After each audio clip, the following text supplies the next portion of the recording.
Bonjour, je suis Mohamed Malas, je suis syrien, je suis comédien, j'ai 33 ans, je suis réfugié politique en France depuis 4 ans.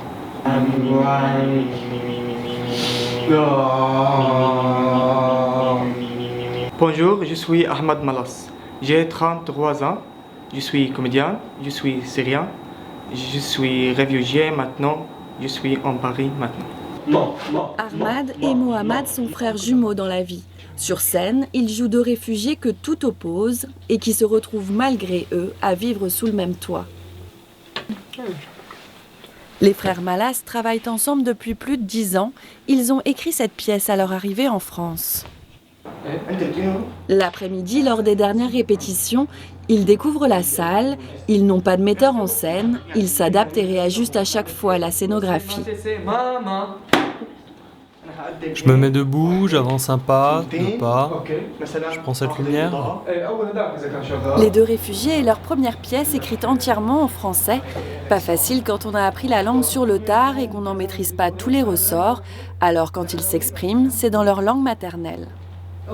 Bonjour madame, je suis Kaza, étranger, mais je suis Kaza Madrechou. Une vase à 3 ans. Ils jouent à Paris pour la première fois. L'émotion est grande, même si cela leur rappelle leur exil forcé. Paris, c'est la ville du théâtre. Quand j'étais en Syrie, j'ai toujours rêvé de monter sur scène en France. La vie est parfois ironique, car aujourd'hui, c'est en Syrie que j'aimerais pouvoir faire du théâtre. Ce soir-là, ils jouent dans une petite salle parisienne, une quarantaine de sièges et dans le public, des amis et des curieux. Il fait froid.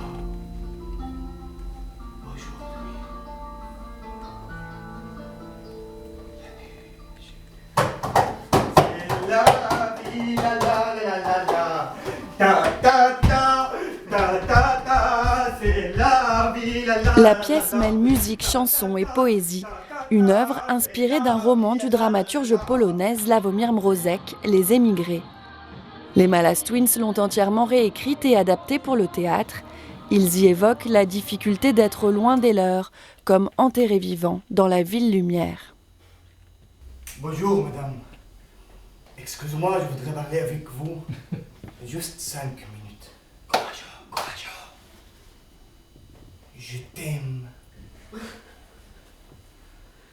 Je t'aime parce que je suis seul ici. On joue deux réfugiés qui vivent sous terre, sous Paris. La pièce montre la douleur d'être réfugié. Ça n'est pas notre histoire, mais celle de tous les réfugiés. Quand on est arrivé en France avec Ahmad, on est resté 1 an sans maison. On dormait dans la rue, dans des mosquées, parfois chez des gens, des Syriens qu'on a connus ici. On montre la solitude que peut vivre un réfugié. Je suis sûr qu'aucun réfugié ne peut dire qu'il ne se sent pas seul, même s'il est bien entouré. Il est seul.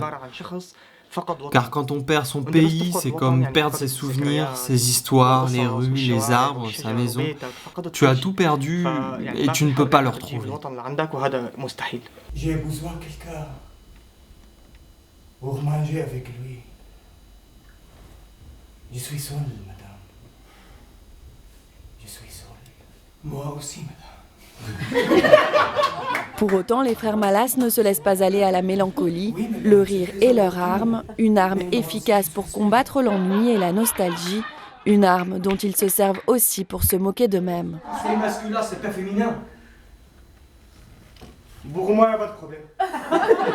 Non, attention, c'est pas possible, il n'y a pas de problème. C'est très important, il y a masculin, il y a féminin. C'est langue français, c'est très important. Quand vous voulez. Non, monsieur, c'est pas comme je veux, comme tu veux. Attention, c'est... Pour moi, pas de problème. Non, attention. Attention, quoi. Après leur spectacle, les Malas Twins se retrouvent avec des amis. Comme eux, beaucoup d'artistes syriens sont aujourd'hui en exil. Impossible de poursuivre leurs activités en Syrie. Pour Rachad Issa, journaliste d'opposition et critique littéraire, le théâtre a toujours été sous la coupe du régime. Le théâtre en Syrie a toujours été sous l'emprise du gouvernement.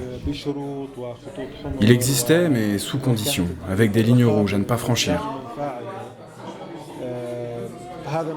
Il y a une surveillance constante, ce qui fait que le théâtre n'est pas à l'image des Syriens.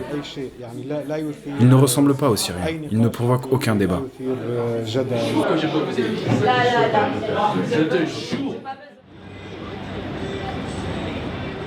Le lendemain, nous retrouvons Ahmad et Mohammad dans Paris. Les jumeaux sont arrivés en France en 2012 après être passés par le Liban et l'Égypte. Connus et surveillés en Syrie, les Malas Twins ne pouvaient plus rester. Dans leur pays, les frères Malas se font connaître à la fin des années 2000 avec le concept du Room Theater, un théâtre dans leur chambre. À défaut de pouvoir jouer sur les planches en toute liberté, ils invitent le public chez eux, une façon habile de contourner la censure et de se moquer du régime. Ces sketchs leur valent d'être dans le viseur des services de sécurité. Aussi, dès les premiers jours de la Révolution, ils participent aux manifestations pacifiques. Ils sont arrêtés et envoyés en prison, un épisode qu'ils n'aiment pas raconter. Par rapport à tout ce qui se passe en Syrie et comparé à ce qu'endure le peuple syrien, mon histoire est vraiment sans importance. On était un groupe de personnes, on est descendu dans la rue, manifester pour la liberté. On a commencé à crier « Liberté, liberté ». Dès lors, les forces du régime nous ont attaqués. Moi, je me rappelle qu'à un moment, une dizaine d'hommes me tiraient par le col, les cheveux. J'ai vu sur le trottoir une botte d'un militaire, je l'ai vu attraper une matraque. Il l'a levée, il m'a frappé à la tête. Et le sang a coulé, je ne voyais plus rien devant moi. Les jumeaux ont filmé leur arrestation dans un car de police. La mobilisation médiatique est forte, les Malas Twins sont libérés au bout de quelques jours. Aujourd'hui en sécurité en France, ils espèrent pouvoir retourner un jour dans leur pays et ils ont pour l'avenir des projets bien précis. On a un plan. Le jour où la Syrie sera stable, nous allons profiter de notre expérience en France et nous voulons créer un Avignon de Syrie. Un Avignon de Syrie qu'ils rêvent rempli de cafés-théâtres, leur façon à eux de rendre hommage à leur terre d'asile.